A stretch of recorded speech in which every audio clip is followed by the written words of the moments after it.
Pada kesempatan pagi menjelang siang yang berbahagia kali ini, tanggal 5 Rabiul Tsani 1444 Hijriah, atau yang bertepatan dengan tanggal 31 Oktober 2022, kita masih kembali diberi kekuatan, kesehatan, hidayah, serta taufik dari Allah Jalla wa'ala, sehingga kita bisa kembali menghadiri pengajian rutin Senin pagi di Masjid Manarul Ilmi di Komplek Pondok Pesantren Tunas Ilmu di Desa Kedung Buluh, Purbalingga ini. Kita berharap semoga Allah Azza wa Jalla berkenan untuk melimpahkan kepada kita semuanya ilmu yang bermanfaat, sehingga bisa kita amalkan sebagai bekal untuk menghadap kepada Allah Jalla wa Ala. Allahumma amin. Salam dan salam semoga senantiasa tercurahkan kepada junjungan kita Nabi Agung Muhammad sallallahu alaihi wasallam, kepada keluarganya, sahabatnya, dan umatnya yang setia mengikuti tuntunannya hingga akhir nanti. Para hadirin dan hadirat sekalian, rahimani wa rahimakumullah, juga segenap pendengar serta pemirsa yang mudah-mudahan diberkahi oleh Allah Azza wa Jalla. Alhamdulillah, pada kesempatan kali ini kita bisa kembali melanjutkan pembahasan tentang fikih doa dan zikir. Kali ini memasuki serial nomor 195, mengangkat tema doa dan zikir sebelum tidur bagian yang ke-14. Di bagian yang ke-14 ini kita akan mengkaji sebuah doa yang diajarkan oleh Rasul Shallallahu Alaihi Wasallam untuk kita baca sebelum tidur. Dan doa ini walaupun termaktub di dalam Sahih Bukhari dan Muslim, yang pastinya doa ini sahih, ternyata masih banyak di antara kita yang belum tahu tentang doa ini. Genobadan baru hari ini tahu, ya. Padahal doa ini salah satu doa rutin yang dibaca oleh Nabi kita Muhammad sallallahu alaihi wasallam. Kun ngerti mulane ngaji, ya. Makanya jadi tahu, ya. Kalau belum tahu dikasih tahu, harusnya berterima kasih, bukan ngeyel. Ngeyel gue contohnya kawin bin orang kaya gue jenengane ngeyel, ya. Kalau kasih tahu ini loh doanya dari Kanjeng Nabi SAW. Oh, matur nuwun, jazakumullah khairan. Sudah dikasih tahu. Mendingan sempat tahu walaupun telat daripada nopo nggak tahu sama sekali nganti mati orang ngerti. Mendingan sempat tahu walaupun terlambat. Ya lebih baik lagi tentunya nggak terlambat. Tapi kita yang sudah tua-tua kayak gini baru tahu sekarang, alhamdulillah bersyukur kepada Allah masih dikasih kesempatan oleh Allah Azza wa Jalla untuk mengenal sunnah-sunnah Nabi kita Muhammad sallallahu alaihi wasallam. Doa ini berbunyi, Allahumma aslamtu nafsi ilaik wa fawwadtu amri ilaik wa alja'tu dhahri ilaik rahbatan wa raghbatan ilaik la malja'a wa la manja minka illa ilaik amantu bi kitabika alladhi anzalta wa bi nabiyyika alladhi arsalta. Sampun hafal? Sampun Ustaz, ilaik. Ya. Baik, sekarang saya baca dulu, nanti panjenengan mengikuti. Allahumma aslamtu nafsi ilaik. Monggo.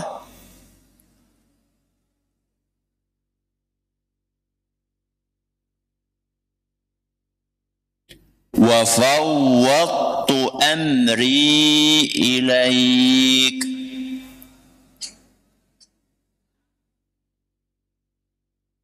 Wa alja'tu dhahri ilaik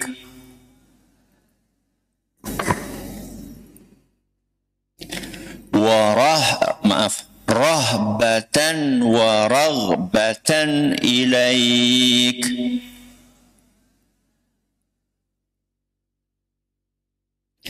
La malja'a wa la manja minka illa ilaik.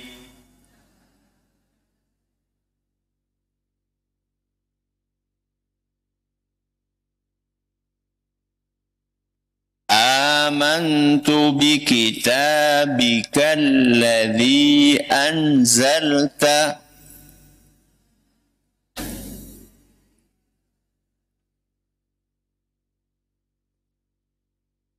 wa bi nabiyyika alladhi arsalta.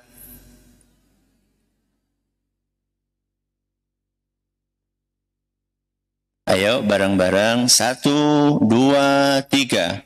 Allahumma aslamtu nafsi ilaik wa fawwadtu amri ilaik wa alja'tu dhahri ilaik rahbatan wa raghbatan ilaik la malja'a wa la manja minka illa ilaik.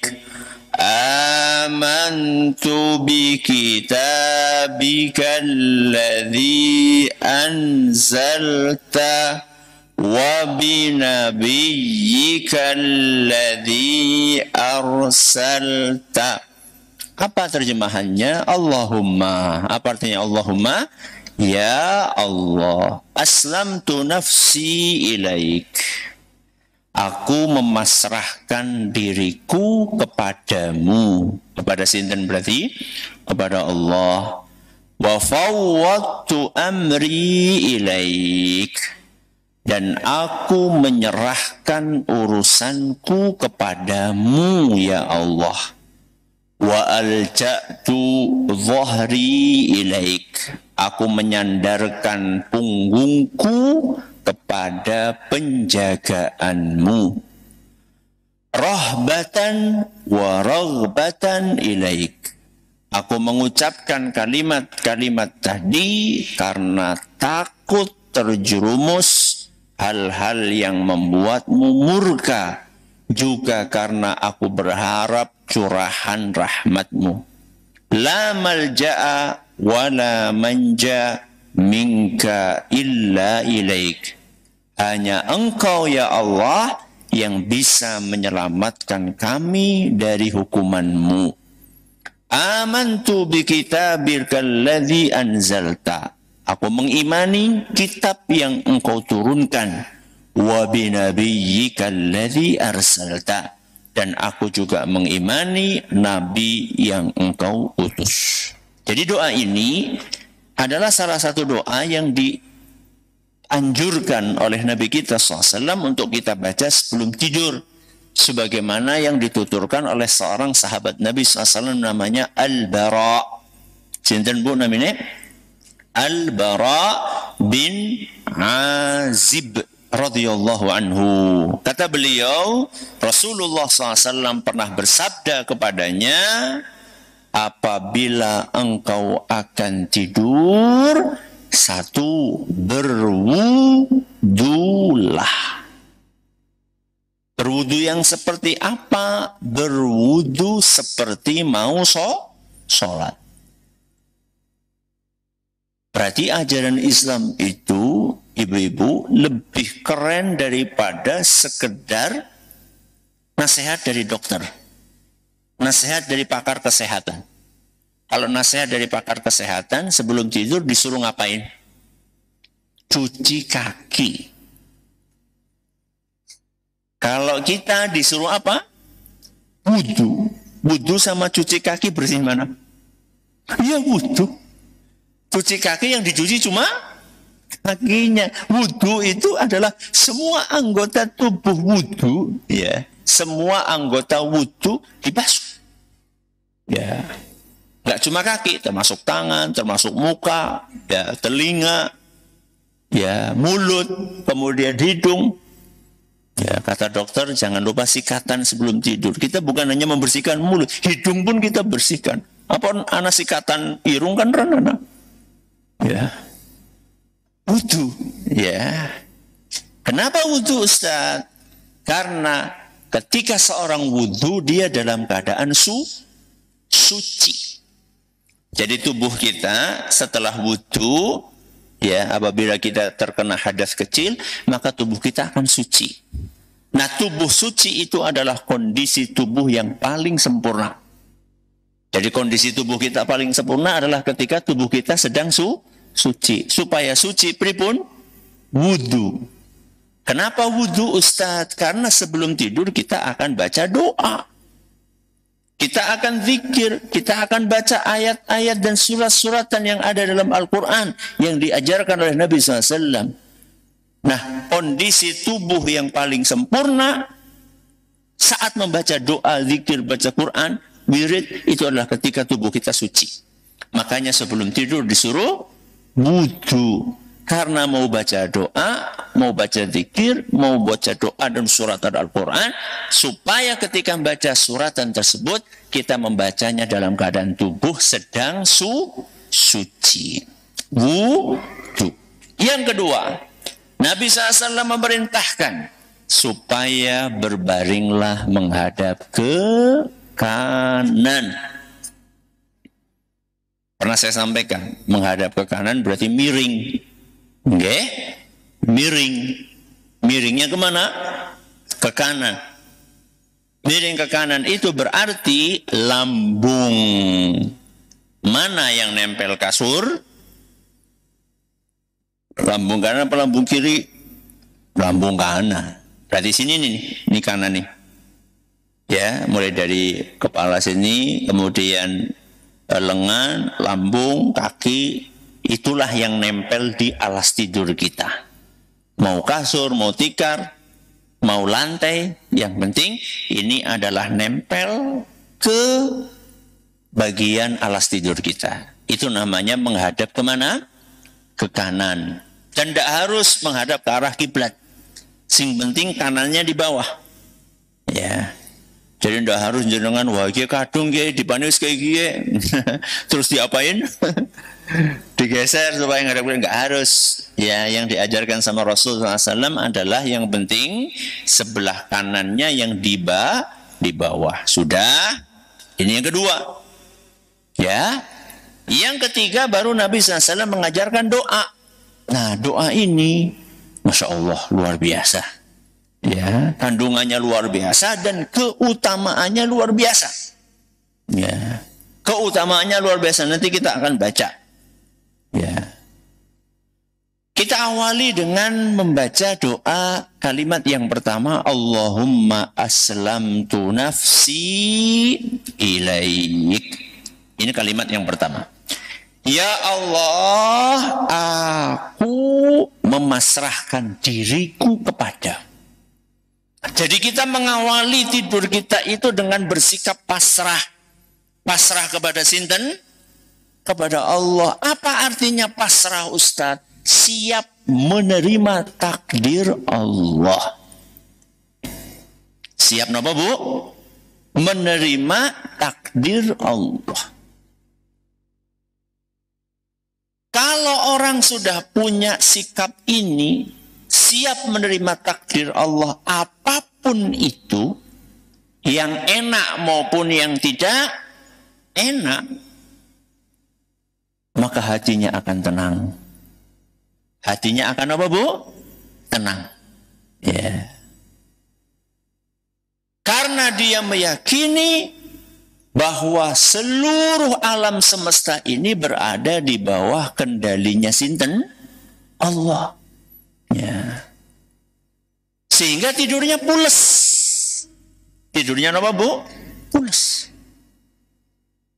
Kalau orang tidak memasrahkan nasibnya kepada Allah, tidurnya gelisah. Aduh, gonek ngombengi ucuk-ucuk anak maling kepriwe. nggak ada maling. Waduh, mesuke engko nek ujug-ujug gempa ambruk kepriwe. Nggak ada gempa. Engko nek ujug-ujug anak konslet kebakaran kepriwe. Nggak ada kebakaran. Engko nek anakku mati kepriwe. Alhamdulillah anaknya nggak mati lah. Nek nyong mati kepriwe. Pikirannya itu adalah pikiran-pikiran yang nggak enak-enak terus. Ini yang membuat seseorang hidupnya jadi apa, Bu? Gelisah. Harap turu angel banget. Wonten pundi tiange. Harap turu be ya Allah goleng gelebak-gelebak. Ya. Balik kanan, balik kiri, tengkurep, melumah, dodok, ya, turun dodok sih kepriwe. Saking nopo nih, Bu?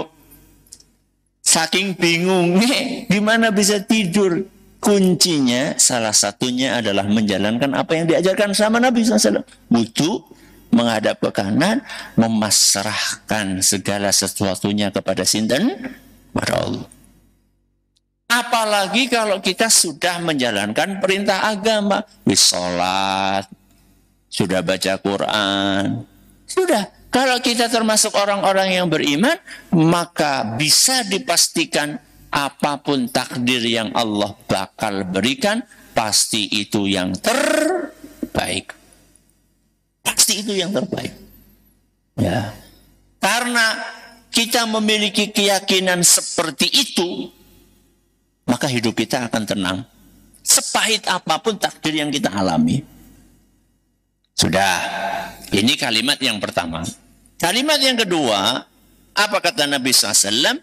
Wa fawwadtu amri ilaik.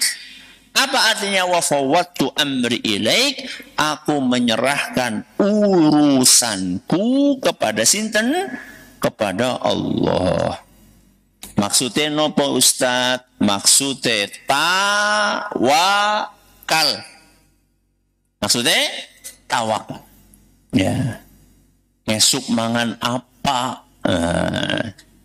Itu urusan atau bukan? Urusan. Serahkan kepada Allah. Serahkan kepada Allah.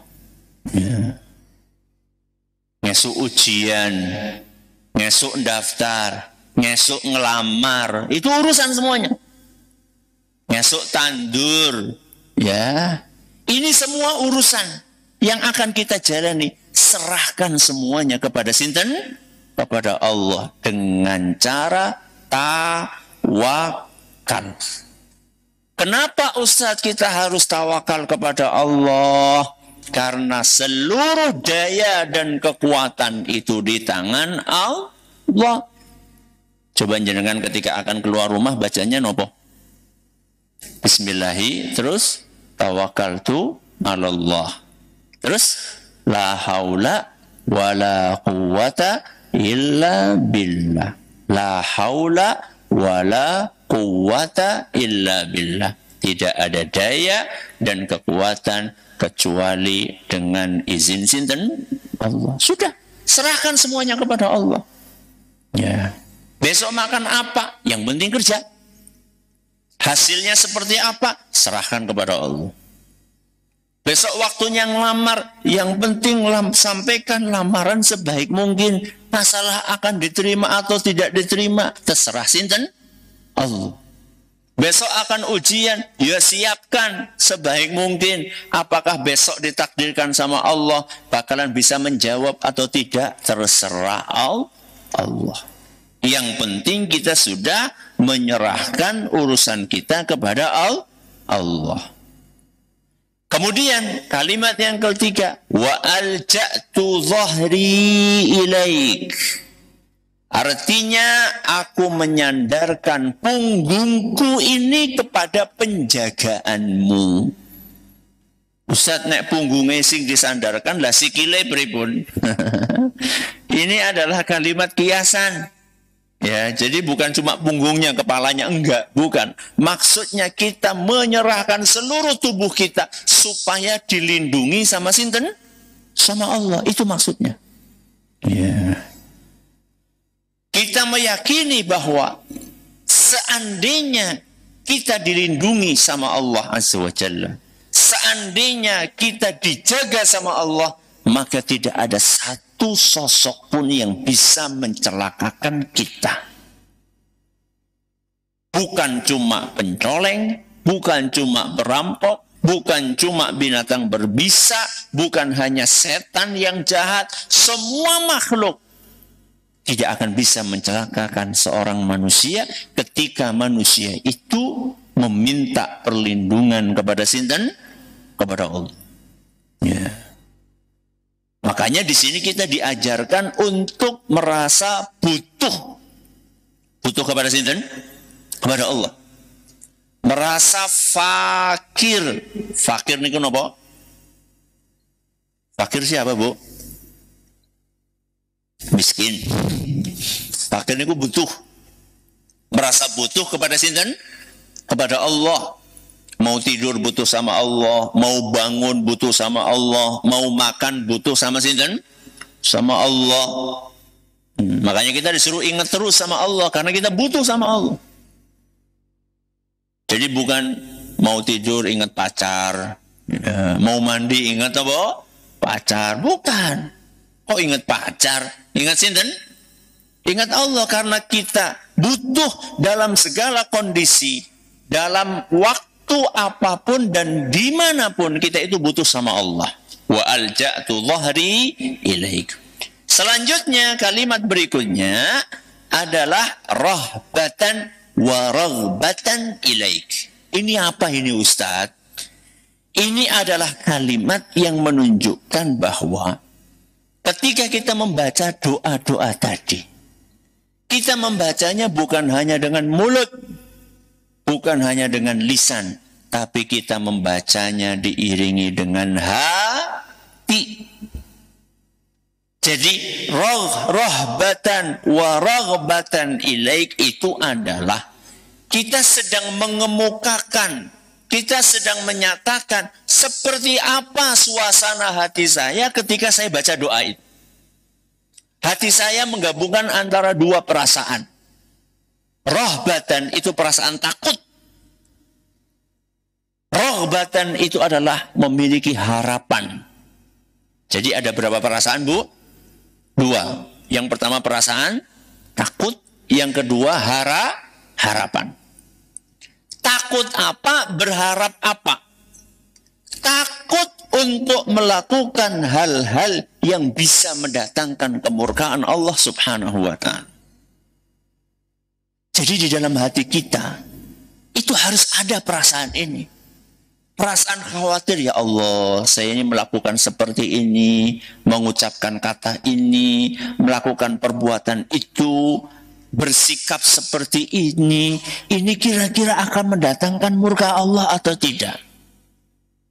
Supaya nggak mendatangkan murka Allah bagaimana? Belajar. Mana perbuatan yang mendatangkan kemurkaan Allah? Mana ucapan yang mendatangkan kemurkaan Allah? Mana sikap yang bisa bikin Allah marah? Belajar. Caranya ngaji. Ya. Ini perasaan yang pertama yang ada di dalam hati kita. Perasaan yang kedua, bukan hanya takut, tapi kita juga punya harapan. Harapan apa? Kita berharap mudah-mudahan dengan membaca doa ini, kita akan mendapatkan rahmat dari Allah. Ya. Rahmat apa Ustaz? Di dunia atau di akhirat, Bu? Rahmat Allah di dunia dan di akhirat. Ya. Jadi ketika baca doa tadi itu, kita bukan hanya sekedar mengucapkan dengan lisan, tapi kita mengucapkan dengan lisan plus perasaan takut di dalam hati dan rasa harap yang ada di dalam hati. Sebelum terakhir, Rasulullah SAW mengatakan la malja'a wala manja minka illa ilaik. Apa artinya? Artinya ya Allah, tidak ada yang bisa menyelamatkan kami dari siksamu kecuali hanya Allah. Satu-satunya yang bisa menyelamatkan kita dari neraka cuma sinten? Allah. Dan satu-satunya yang bisa memasukkan kita ke surga hanya Allah. Makanya kita mintanya juga cuma kepada Allah. Surat Al-Fatihah. Iyyaka na'budu wa iyyaka nasta'in. Hanya kepadamu kami beribadah, hanya kepadamu kami minta.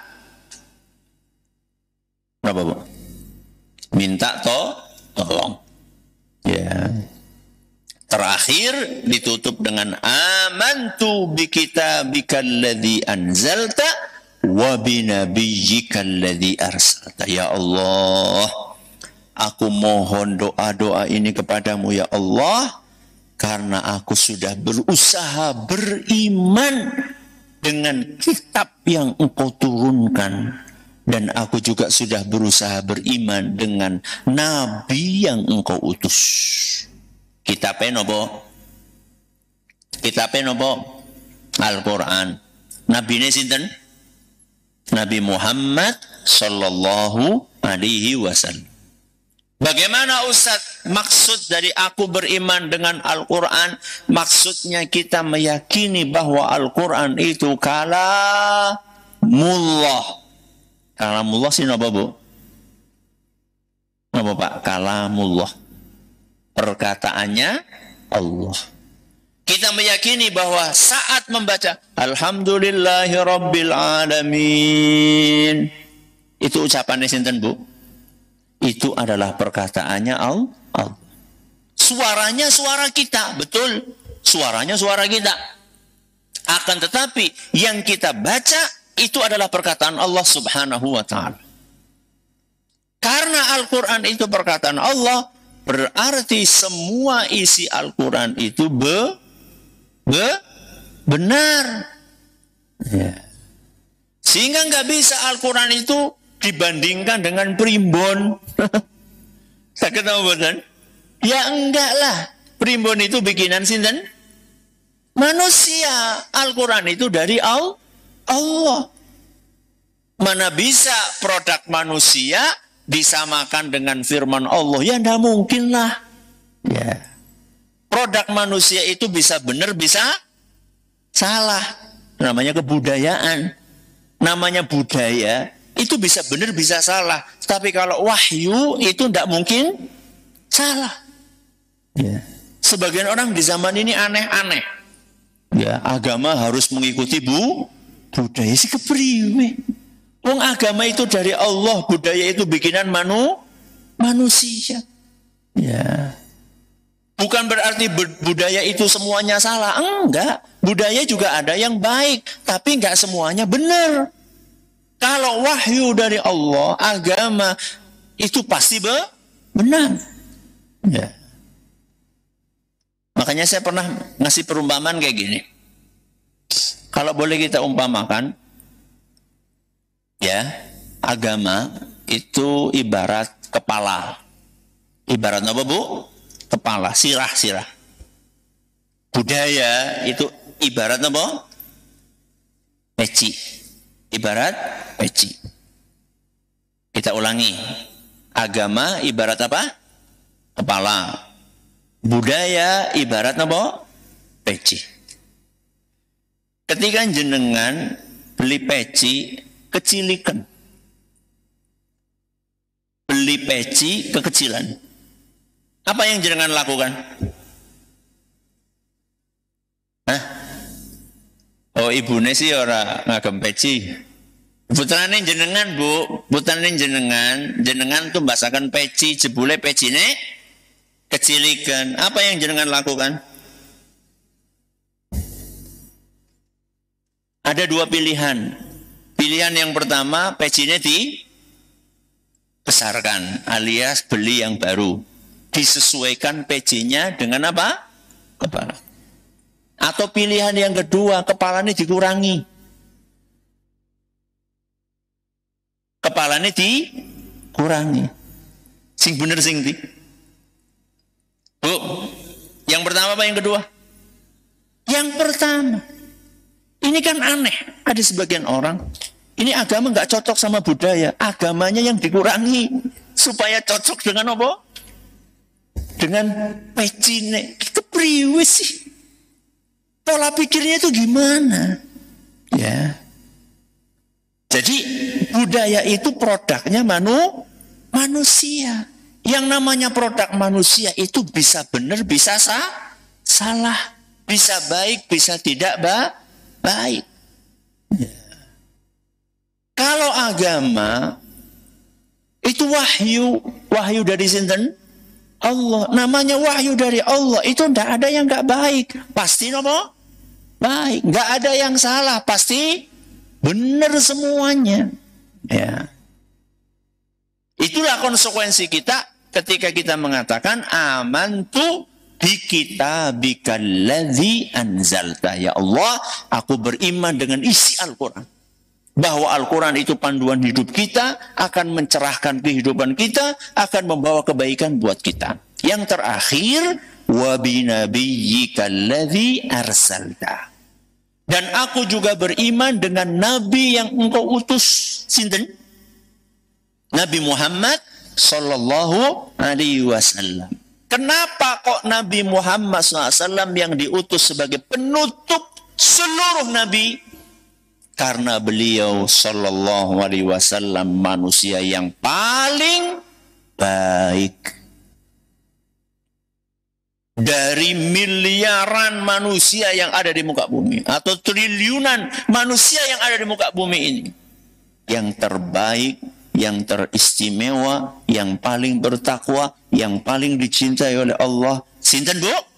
Nabi kita Muhammad sallallahu alaihi wasallam. Maka beliau diutus sebagai khatamun nabiyyin, penutupnya para nabi.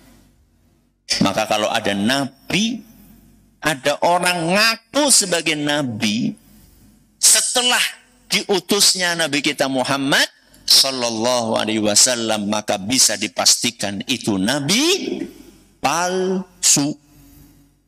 Nabi palsu, tidak ada. Nabi terakhir adalah Nabi kita Muhammad sallallahu alaihi wasallam.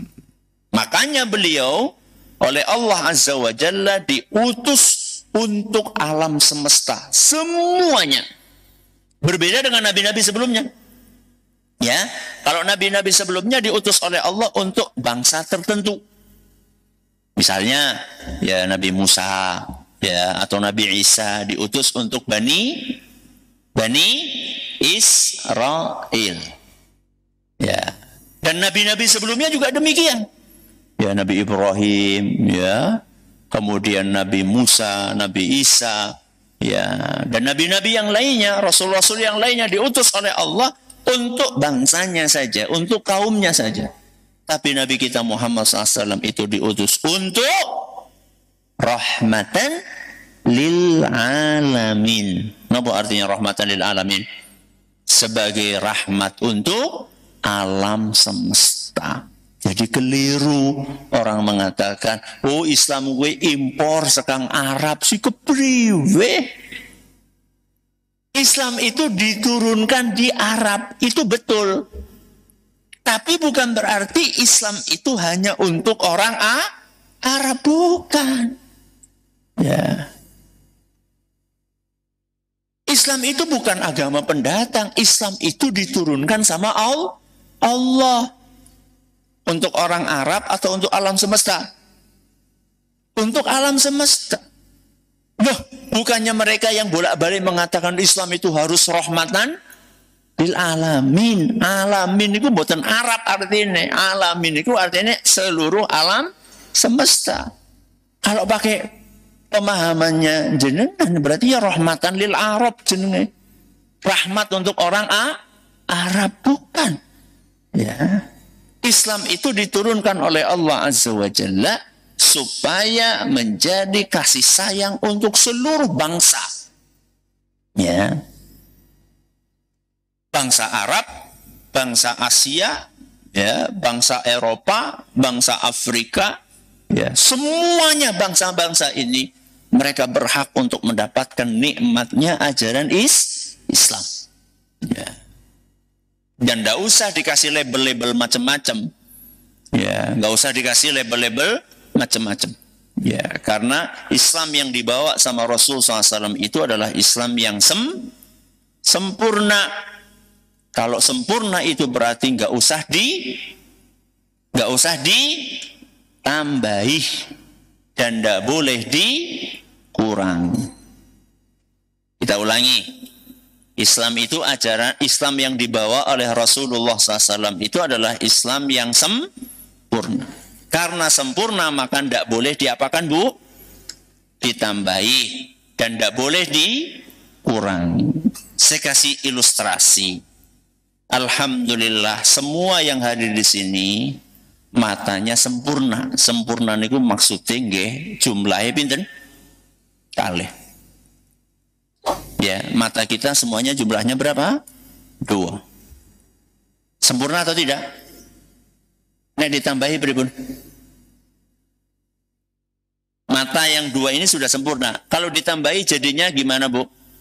Keren apa medeni? Mengerikan. Ini sudah sempurna, mata kita sudah sempurna, alhamdulillah 2. Kok harus ditambahi siji nang kene? Ya, di sini di jidat tambahi 1. Atau di pipi ditambahin apa? 1. Sesuatu yang sudah sempurna ditambahi itu jadinya jelek. Dikurangi juga sama. Dikurangi juga sama. Ya, misalnya matanya dikurangi separuh gitu. Jadinya 1,5. Itu nggak baik. Makanya yang sudah sempurna ini nggak usah ditambah-tambahi dan nggak boleh dikurangi. Itulah konsekuensi ketika kita mengatakan wa binabiyyikal-ladzi arsalta. Ya, kami beriman dengan nabi yang telah engkau utus. Bukankah kita sering mengucapkan raditu billahi robba. Terus wa bil islami dina wa bi Muhammadin sallallahu alaihi wasallama Nabi. Itu kan ikrar.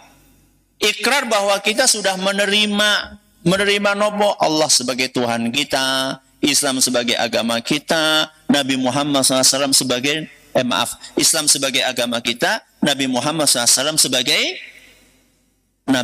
Islam sebagai agama kita, Nabi Muhammad SAW sebagai nabi kita. Itu namanya ikrar. Kalau ikrar ya berarti terima. Sudah mengatakan raditu billahi robba, masih menyembah selain Allah. Wabil islami dina, masih belum puas dengan ajaran Islam. Katanya Islam ini perlu ditambahi, perlu direvisi, ya, perlu dimodifikasi, ya. Wabi Muhammadin sallallahu alaihi wasallam nabiyya, sudah berikrar Nabi Muhammad sebagai Rasul, tapi disuruh ikuti sunnah Rasul, katanya nggak cocok dengan budaya. Si kepriwi sih. Ya, jadi kita harus konsekuen dengan kalimat yang selama ini kita ikrarkan. Mudah-mudahan apa yang kita pelajari bermanfaat. Terakhir kata Nabi SAW, barang siapa yang membaca doa ini, kemudian dia meninggal dunia, maka dia akan meninggal dalam keadaan fitrah, husnul khatimah. Ya, dan doa ini adalah doa yang terakhir kita baca sebelum tidur. Ya, kalau bisa doa ini adalah doa yang terakhir. Jadi setelah membaca Bismika Allahumma mutu ahya, setelah membaca ayat kursi, Al-Ikhlas, Al-Falaq, An-Nas, surah-suratan yang lainnya, terakhir sebelum merem, ini doa yang terakhir. Ya, ini adalah anjuran dari Nabi kita Muhammad Sallallahu Alaihi Wasallam. Ada sisa waktu sedikit, silahkan ada pertanyaan bisa disampaikan. Baik, jazakumullah khairan Ustaz. Atas materi yang telah disampaikan, kami bacakan beberapa pertanyaan yang telah masuk. Pertanyaan pertama, Assalamualaikum warahmatullahi wabarakatuh Ustaz. Waalaikumsalam. Afwan Ustaz, apabila kita dalam keadaan haid, apakah tetap dianjurkan berwudu sebelum tidur? Kemudian, apakah mencukupkan bila hanya membaca ta'awud dan doa sebelum tidur, Bismika Allahumma amutu ahya? Jazakumullah khairan Ustaz. Kalau kita dalam keadaan haid, ibu, apakah tetap wudu? Iya. Tetap wudu.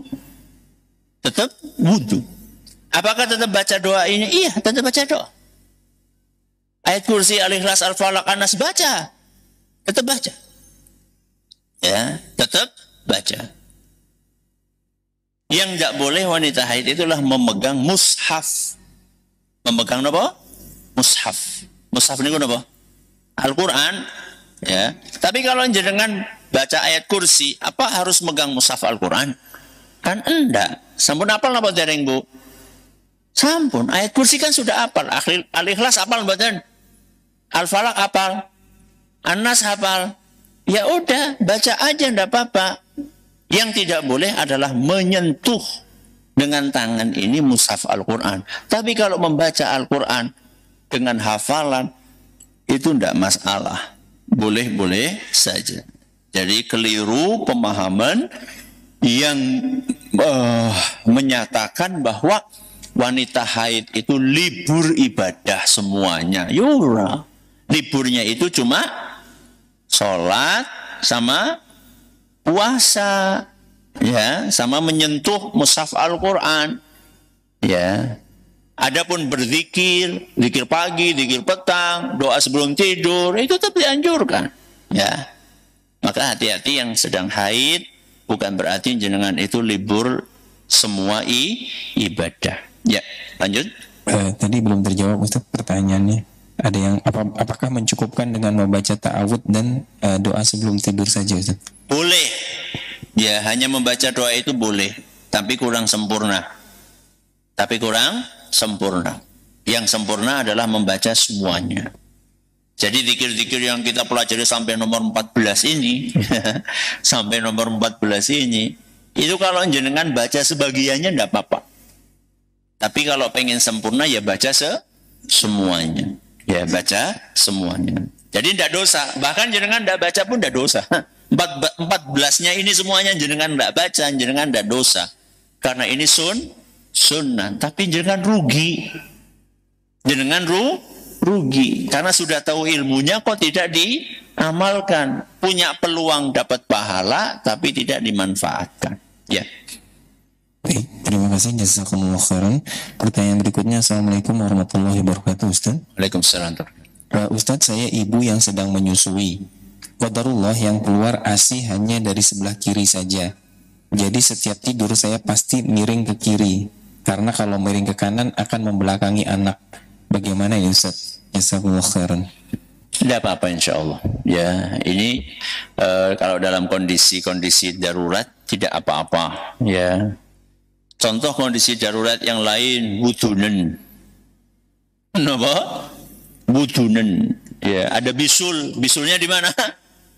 Di sebelah kanan. Ya, bisul sebelah kanan. Kalau miring kanan, ceprot. Ya.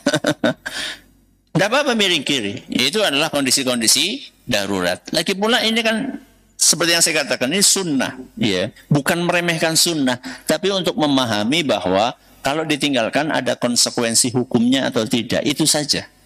Ya, jawabannya tidak ada konsekuensi hukum, maksudnya tidak akan berdosa. Ya.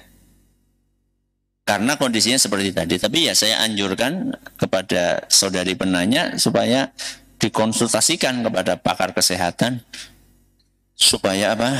Supaya bisa ASI-nya keluar dua-duanya. Sehingga nanti bisa imbang, ya bisa imbang. Ya, antara yang kanan dengan yang kiri. Ini kita cukupkan sampai di sini. Mudah-mudahan apa yang kita pelajari bermanfaat bagi kita semuanya. Terima kasih atas perhatiannya. Mohon maaf atas segala kurangannya. Kita akhiri dengan doa kafaratul majlis. Subhanakallahumma bihamdika asyhadu an la ilaha illa anta astaghfiruka wa atubu ilaik. Assalamualaikum warahmatullahi wabarakatuh.